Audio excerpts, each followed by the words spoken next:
کہ میری اولاد کا مجھ پر پہلا حق کیا ہے۔ میں زیادہ تفصیل بیان نہیں کروں گا، میں اس کو شارٹلی بیان کرتا جاؤں گا تاکہ آپ اس کو یاد رکھ سکیں اور عمل کرنے کی کوشش کر سکیں۔ سب سے پہلا حق وجود اولاد کی پیدائش سے بھی پہلے ہے۔ اولاد کے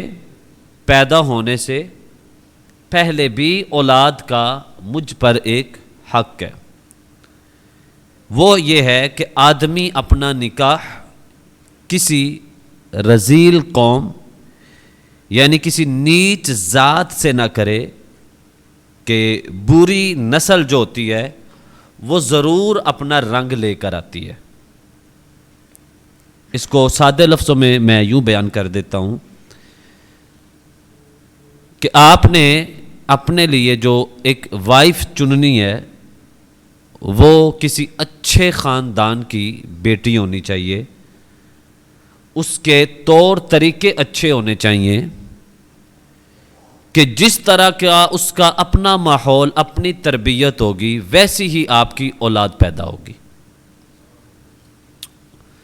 دوسرا حق یہ ہے کہ دیندار لوگوں میں شادی کرے۔ کن میں؟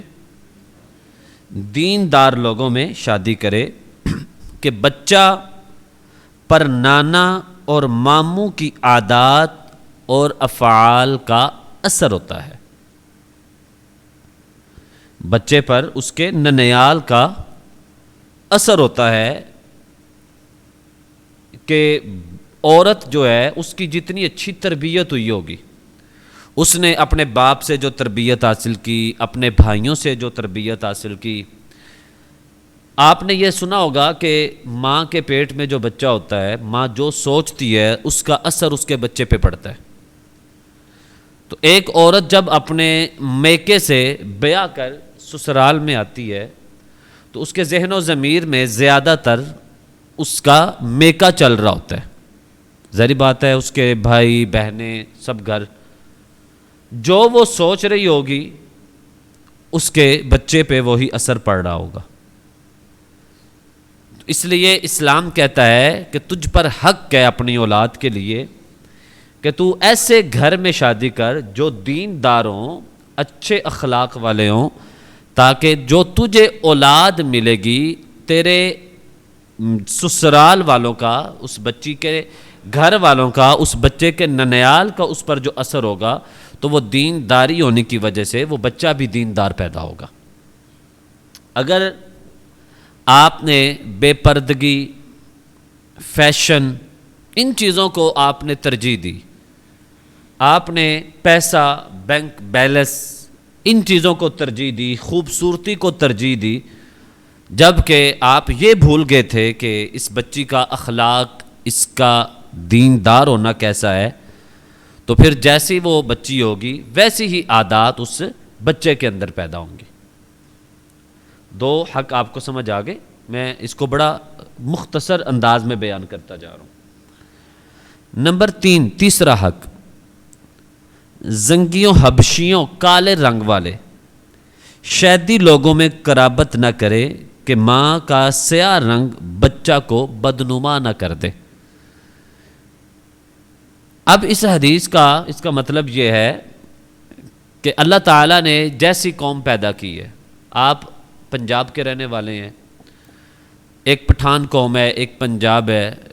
چائنیز ہے، جاپانی ہے، مختلف جو ممالک، رشین ہے، آپ دیکھیں تو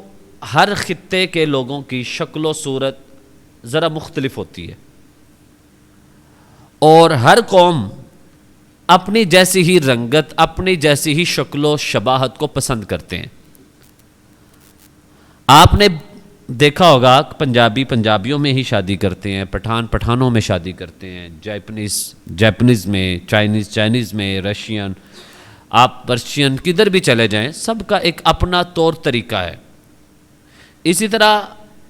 ایک خوبصورت، یعنی خوبصورت سے مراد ہے اللہ تعالیٰ نے ہر ایک کو پیدا کیا تو وہ اپنے لحاظ سے خوبصورت ہے، لیکن حبشی جو ہیں ان کا ایک اپنا طور طریقہ ہے، اپنی ان کی شکل و شباہت ہے۔ تو ایک حبشی نہیں ہے، وہ اگر وہاں شادی کرے گا تو ظاہرہ حضور نے فرمایا وہ اپنی ماں کا رنگ لے کر بچہ پیدا ہوگا۔ تو جس قوم میں پھر وہ بندہ رہتا ہے، اس قوم والے اس کو اس طرح سے عزت نہیں دیں گے۔ تو یہ بھی